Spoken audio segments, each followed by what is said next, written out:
Hello dear students, आज हम करेंगे अपना नेक्स्ट पार्ट और ये है हमारा है नेक्स्ट पार्ट सेम हिस्ट्री का वही chapter the nationalism in Europe और इसका ये फोर्थ पार्ट है। ठीक है, the making of Germany and Italy.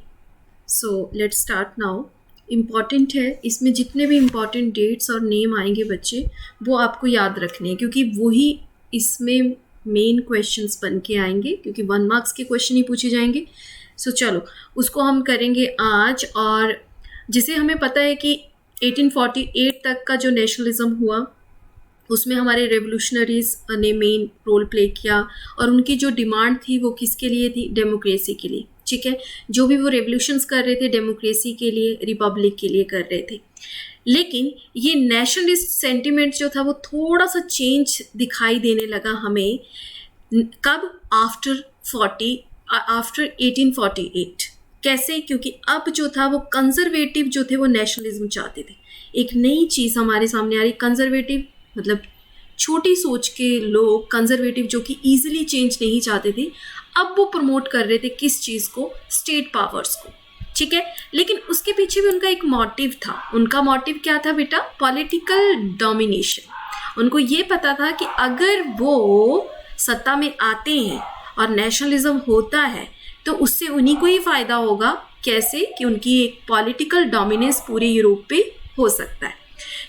इससे पहले जैसे आपको पता ही है पीछे हमने क्या किया था, एज यू नो दैट कि हमने यहाँ पे ये देखिए हमने पिछले ही जो पार्ट में हमने किया था जर्मन रीजंस के बारे में कि जर्मन ने कैसे फाइट किया था अपने नेशनलिज्म के लिए 1848 में रेवोल्यूशन किया था। रेवोल्यूशन मिडिल क्लास ने ही, रेवोल्यूशनरी जो थे हमारे लिबरलिज्म, उन्होंने इसकी डिमांड करी थी। ठीक है, तो उनकी इस डिमांड को इसी को ही इसने कैरी ऑन किया है। सेम इसी बात को इस पैराग्राफ में वो एक्सप्लेन कर रहा है कि इट कैन बी ऑब्जर्व्ड। हमने क्या ऑब्जर्व किया कि जर्मनी और इटली जो है दोनों ही यूनिफाइड नेशनल स्टेट्स बने हैं इसमें, लेकिन इससे पहले मिडिल क्लास ने, जो जर्मन की मिडिल क्लास थी बच्चे, उन्होंने 1848 में इकट्ठे मिल करके उन्होंने क्या शुरू किया था? जर्मन कन्फेडरेशन बनाया था। ठीक है, उन्होंने अपना एक पार्लियामेंट बनाया था। Are you know that? Parliament में उन्होंने इलेक्टेड पार्लियामेंट बनाया था जिसमें 1813 मेंबर्स इलेक्ट किए थे।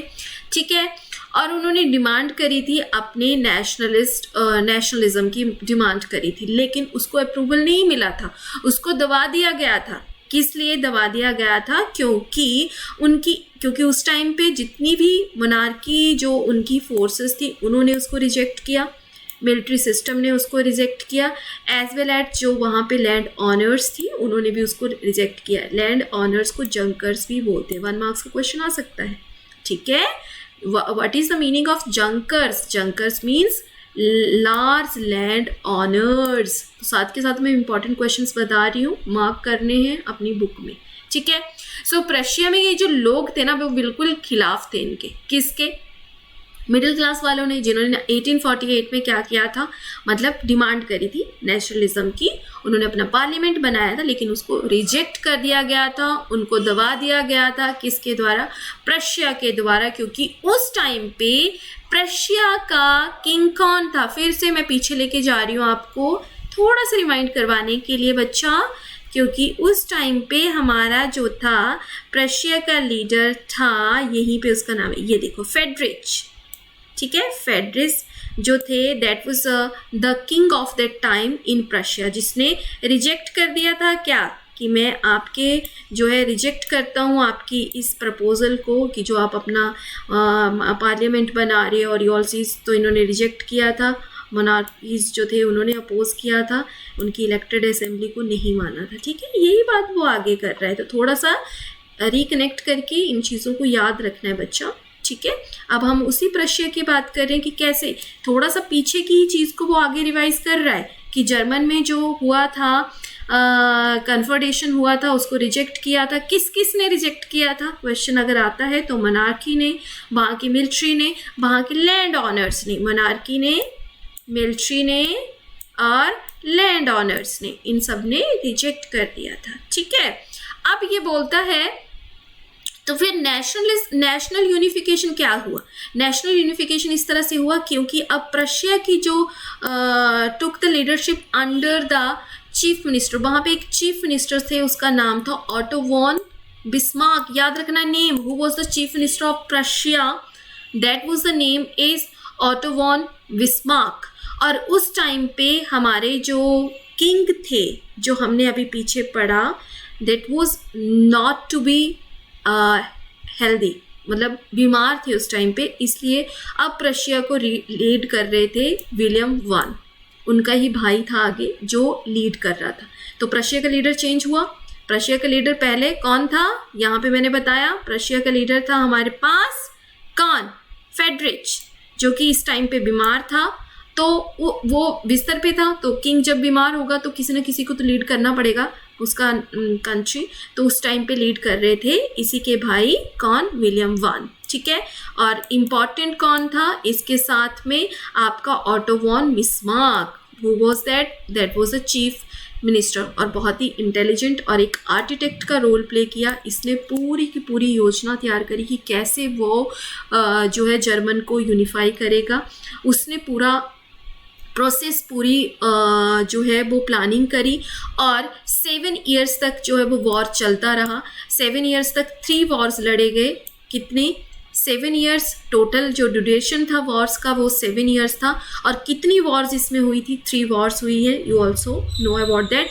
किन किन कंट्री के साथ जो प्रशिया ने वॉर जो है वो किया था? Austria, Denmark and France, ADF, ठीक है, ऑस्ट्रिया, डेनमार्क एंड फ्रांस, ठीक है। और इसके एंड में विक्ट्री किसकी होती है? हमारे प्रशिया की। प्रशिया जीत जाता है और प्रशिया कर देता है यूनिफिकेशन ऑफ जर्मन। इस तरह से जर्मनी का यूनिफिकेशन होता है। कब होता है? जनवरी 1871। याद रखना है कब हुआ जर्मनी का यूनिफिकेशन? जनवरी 1871, जब प्रोक्लेम्ड किया गया जर्मन के एम्परर को। प्रोक्लेम्ड मतलब सिंहासन पे बैठे। कौन बैठे? William one. उनका प्रोक्लेमेशन किया गया। कहाँ किया गया? वर्सलिस में किया गया। Very important question again. 18 जनवरी 1871 को जो है आपके जो विलियम वन है उनकी प्रोक्लेमेशन होता है। कहाँ पे होता है? दैट वाज द नेम आपका होता है प्रोक्लेमेशन। It's very important.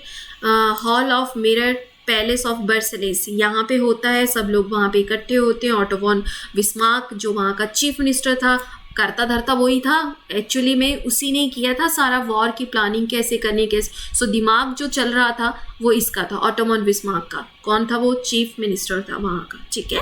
कहाँ का चीफ मिनिस्टर था बेटा? ये था चीफ मिनिस्टर आपके प्रशिया का। और प्रशिया का फिर जो है जब यूनिफिकेशन हो जाता है 1871 में, तो विलियम फर्स्ट जो है वो वहाँ सिंहासन पे बैठते हैं। उनकी जो सेरेमनी होती है वो कहाँ होती है? Hall of the mirror, Versailles में। बहुत ही सुंदर, यू कैन सी हियर कि चारों तरफ मिरर ही मिरर होते हैं, और बहुत अच्छे और भव्य तरीके से जो है वो उनका प्रोक्लेमेशन किया जाता है। एंड वहाँ पे जर्मन एम्पायर जो है वो केसर, जैसे आप किंग बोलते हो या फिर एम्परर बोलते हैं, वैसे प्रशिया में किंग को केसर के नाम से बोला जाता है। केसर मीन्स किंग, याद रखना, केसर मीन्स किंग, ठीक है। विलियम वन जो है वो प्रशिया के लीडर बन जाते हैं। जैसे ही नेशन जो है विल्ट होता है तो जर्मनी के ऊपर डोमिनेंस किसका हो जाता है? Prussia. Prussia is the part of Germany, याद रखना है, Prussia is the part of Germany. So जो ये प्रशिया था बहुत ही, क्योंकि इसी का लीडर ने जो है वो जर्मन का यूनिफिकेशन किया था। तो यूनिफिकेशन जब इसने कर दिया तो एक्चुअल में जो है वो किसका दबदबा ज़्यादा हो गया? प्रशिया का, क्योंकि उसी का ही जो रूलर था वो अब रूल ओवर कर रहा था। तो उसने जो है वो आते ही मॉडर्नाइजिंग कर दिया। किस किस चीज़ में चेंज किया? करेंसी में, बैंकिंग में, legal and judiciary system in the Germany, ठीक है। तो ये चीज़ें इसने आते ही चेंज करी। किसने चेंज करी? विलियम वन ने। After 1871 when he proclaimed in German as an emperor, as a Kaiser. So after that he has immediately changing the currency, banking system, उसका legal और judiciary system in Germany, ठीक है। सब कुछ change करता है वो आते ही, नेपोलियन की तरह, है ना, याद रखना है। और प्रशिया में जो है वो एक मॉडल बन जाता है। Prussia became the model for the rest of Germany। ठीक है। पूरे जर्मनी के लिए हमारा जो प्रशिया है उसका जो लीडर है वो बन जाता है एक मॉडल, ठीक है। चलो come to the next, you can see here किस तरह से प्रशिया का जो है वो पार्ट यूनिफाइड हुआ था। Next we can see the Italy unified. अब इटली जो है वो यूनिफाइड कैसे हुआ? सो इटली की अगर आप बात करें, इटली जो था वो that is also you can C in the history political fragmentation था। फ्रेगमेंटेशन का मतलब होता है पीसेस, बहुत सारे पॉलिटिकल गड़बड़ चल रही थी वहाँ पे, बहुत सारा जो है वो पार्ट्स में डिवाइड था हमारा इटली भी। इटली में देखा जाए बेटा आपने तो वहाँ पे मल्टीनेशनल हैब्सबर्ग एम्पायर था during the middle 19th century. It was to be divided into 7 states. तो इटली कितने पार्ट्स में डिवाइड था बेटा? आपके 7 स्टेट्स में। यहाँ पे एक पिक्चर गिवन है, दिस इज इटली। मतलब यूनिफाई होने से पहले इटली के देखो कितने कलर्स में इसको दिखाया हुआ है, मीन्स इतने पार्ट्स में वो डिवाइड्स था।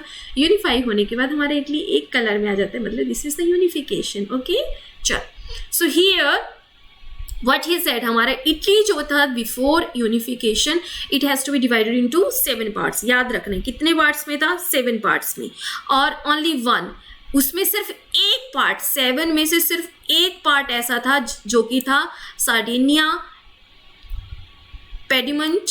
That was the name, that was the real जो इटालियन प्रिंस जो था वो रूल ओवर करता था।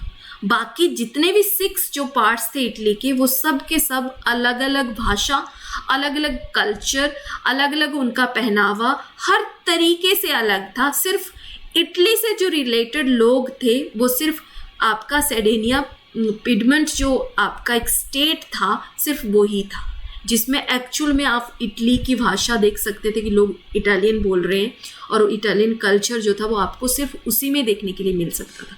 ठीक है, समझ में आया? तो एक्चुअल में जो इटली का रूट था, जो इटली का एक तरह से रूट्स आप बोल सकते थे, वो हमें सार्डिनिया पॉडिमेंट में ही देखने के लिए मिलती थी। याद रखना ये वाला नेम।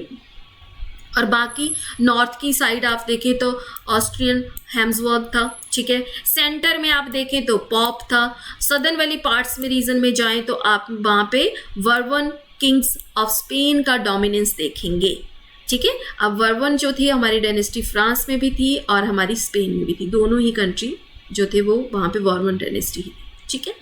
सो अब ये बोलता है कि Italian language is not has to be acquired the common from the still any many regions and local जो वेरिएशंस था, बहुत ज़्यादा लोकल वेरिएशन था। मतलब लोगों में किसी तरह की यूनिफिकेशन, यूनिटी या सेम सिंबल्स कोई नहीं थे। सबकी अपने अपने कल्चर, अपने अपने रीजन्स, अपनी अपनी भाषा, अपना अपना पहनावा, सब कुछ अलग था बेटा। सिर्फ हमें जो वो इटालियन कुछ एक रूप जो था वो सिर्फ और सिर्फ सार्डिनिया पॉडिमेंट में ही देखने के लिए मिलता था। आपको याद होगा इटली से रिलेटेड जो हमने रेवोल्यूशनरी पढ़ा था वो था हमारे गुजिपी मिज़नी 1830 में, ठीक है। उन्होंने पूरी कोशिश करी थी इटली को यूनिफाई करने की, लेकिन उनकी सारी की सारी चीज़ें, उन्होंने यंग सोसाइटीज़ भी बनाया था, याद है ना आपको, 2 सोसाइटीज़ उन्होंने बिल्ड करी थी। लेकिन उनका ये सारे के सारे गोल जो है वो धरे के धरे रह जाते हैं, डिसमेंटल्स हो जाते हैं, ठीक है। उनको जो है उनके गोल जो है that's not to be achieved, वो भी फेल हो जाते हैं। इसके अलावा जो है 1848 में जो है वो 1848 में क्या हुआ कि जो प्रिंस थे हमारे सार्डिनिया पॉडिमेंट, मैंने ऊपर बताया, सिर्फ वहीं पे हमें जो है वो इटली का मेनली देखने के लिए मिलता है कि इटली का थोड़ा सा कल्चर जो बचा हुआ था वो यहीं पे था। अब प्रिंस, वहाँ के प्रिंस का नाम क्या है याद रखना है, प्रिंस का नाम है king Victor Emmanuel second. Okay, king Victor Emmanuel second, Emmanuel second से याद रह जाएगा आपको। ओके, एमुअल सेकेंड जो थे वो इटली के क्या थे, प्रिंस थे, और उनके ऊपर पूरा का पूरा क्या आ जाता है, बोझ आ जाता है, क्योंकि वो चाहते हैं कि वो इटली को यूनिफाई करें। अब सब उनकी तरफ ही देखते हैं कि सिर्फ यूनिफिकेशन वही कर सकते हैं, वही चेंजेस ला सकते हैं, इटली में यूनिफाई कर सकते हैं। सो उन्होंने ये वाली चीज़ को पूरी तरह से निभाने की कोशिश करी, ठीक है। So what they have done now, अब यहाँ पे भी हमें एक उनका साथ देते हैं उनके चीफ मिनिस्टर कैवोर, नाम याद रखिए, चीफ मिनिस्टर कैवोर। पीछे भी हमारे चीफ मिनिस्टर का मेन रोल था, जर्मन यूनिफिकेशन में, इटली यूनिफिकेशन में again chief minister play an important role and उनका नाम है chief minister Cavour. Cavour only the single name Cavour, ठीक है। कैवर जो थे वो थोड़े से एक तरह से आप बोले एक डिफरेंट तरह के पीपल थे, डिफरेंट तरह का पर्सन था वो कैवर। आप देखोगे कि कैवर में जो है ना तो वो रेवोल्यूशनरी थे और ना ही वो डेमोक्रेट्स थे, ठीक है। They are not the democrats and not the revolutionaries, ठीक है। वो उनको सिर्फ ना तो वो रेवोल्यूशनरी थे और ना ही डेमोक्रेट्स थे, उनको सिर्फ एक ही काम था कि वो सिर्फ और सिर्फ अपने राजा की ड्यूटी पूरी करना चाहते थे। जो राजा ने दिया था उनको, किंग ने, प्रिंस ने, एमल सेकेंड ने जो उन्हें बोला था कि आप जो है वो क्या करेंगे, एमल सेकेंड ने उन्हें बोला था कि you have to play the role because we want to be unify the Italy now, so for that he has to be make his efforts for that, है ना। पूरे एफर्ट्स वो करते हैं। एंड अब ये एक बात और भी बोलते हैं कि like many others wealthy and educated member of Italian, दूसरे एजुकेटेड पर्सन्स की तरह ही इनके कैवर खुद, चीफ मिनिस्टर खुद वहीं पे सेडिमेंट में ही रहते थे, लेकिन बोलते क्या थे, फ्रेंच बोलते थे। उनको इटालियन नहीं आती थी, जो मैंने अभी जो है वो आपके लिए, this has to be, you can see here, French much better than he did Italian. उनको फ्रेंच ज़्यादा अच्छे तरीके से आती थी इटालियन से। तो आ सकता है कि कैवर जो है किस लैंग्वेज को ज़्यादा इम्पॉर्टेंस देते थे या कौन सी लैंग्वेज यूज़ करते थे, mostly they have to use French language rather than Italian. Okay, understood. So वो एक डिप्लोमेटिक थे, इन्होंने डिप्लोमेटिक अलायंस किया था फ्रांस के साथ। And Cavour Sardinia Piedmont succeeded to be defeating the Austrian. उन्होंने क्या किया, फ्रांस के साथ बहुत ही ज़्यादा वो टेक्टफुल पर्सन थे, टेक्टफुल मतलब चालाक, विटी पर्सन थे। और उन्होंने क्या किया, एक डिप्लोमेटिक चाल चली और उन्होंने फ्रांस के साथ अलायंस किया और उनके साथ मिलकर के कैवर ने क्या किया बेटा, ऑस्ट्रियन फोर्स को हरा दिया 1859 में। मतलब ऑस्ट्रियन को अपने कब्जे में ले लिया। कब लिया था, डेट याद रखनी है, 1859 में। इसके बाद कैवर जो था वो चालाक तो था ही, उन्होंने देखा कि हमारे पास इतने सैनिक नहीं हैं कि हम जो है वो लड़ाई या वॉर कर सके, कंटिन्यू कर सके। तो उन्होंने क्या किया, फॉर द ट्रूप्स होते सैनिकों के लिए उन्होंने क्या किया, जाके गुजिपी गारी बाल्दी के साथ जो है वो अपना एक मीटिंग करी, उनके साथ ज्वाइन किया उनको। और ये जो गुजिपी गारी बाल्दी जो है, that was the leader in that region. वो उस रीजन में एक जैसे होते हैं लीडर टाइप के, जिनके पास लोग भी होते हैं, उनकी बात को मानते हैं।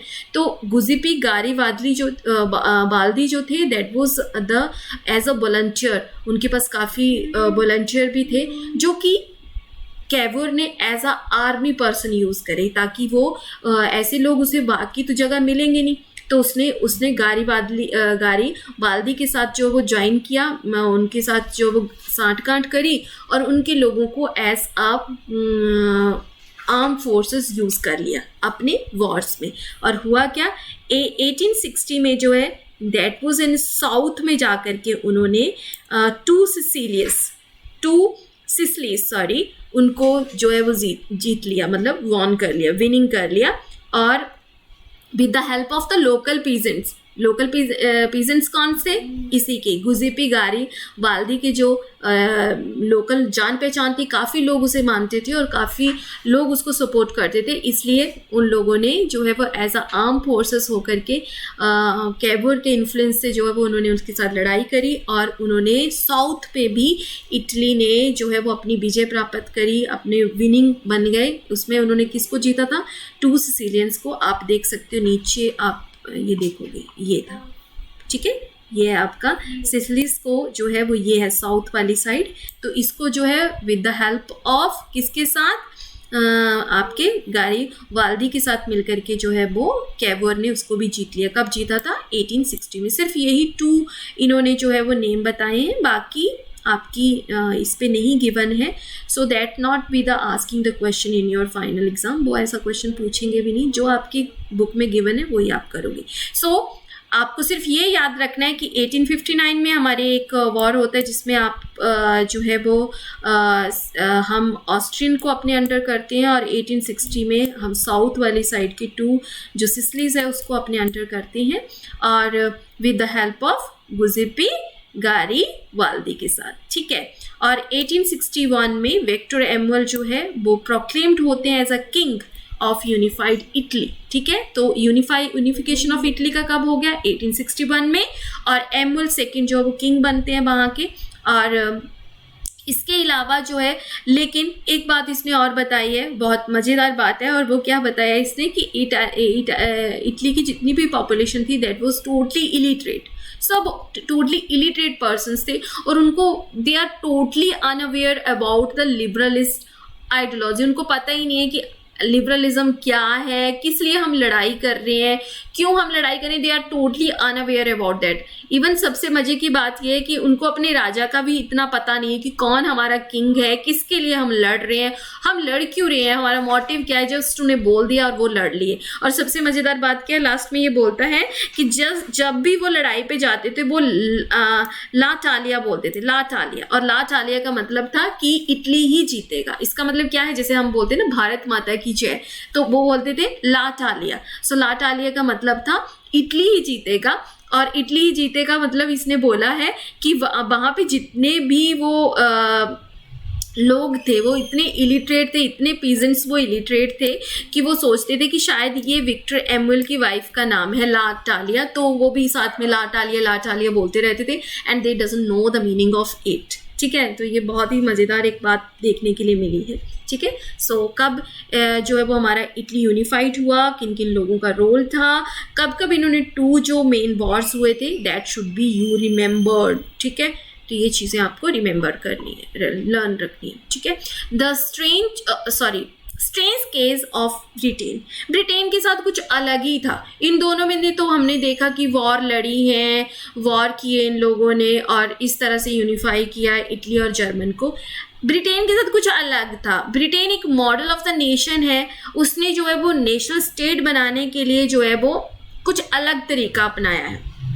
अगर हम ब्रिटेन की बात करें तो ब्रिटेन जो है बेटा, दैट वाज नॉट अगर आप ये बोलो कि सडनली वहाँ पे कोई रेवोल्यूशन हुआ या किसी तरह का कुछ हुआ, ऐसा कुछ नहीं था। ये एक बहुत ही लॉन्ग ड्रॉन प्रोसेस थी। काफ़ी लंबे टाइम से जो है वो वहाँ पे भी उलझन में फंसे हुए थे ब्रिटिश जो नेशन था, और वो काफ़ी टाइम से चाह रहे थे कि वहाँ पे भी जो वो यूनिफिकेशन हो।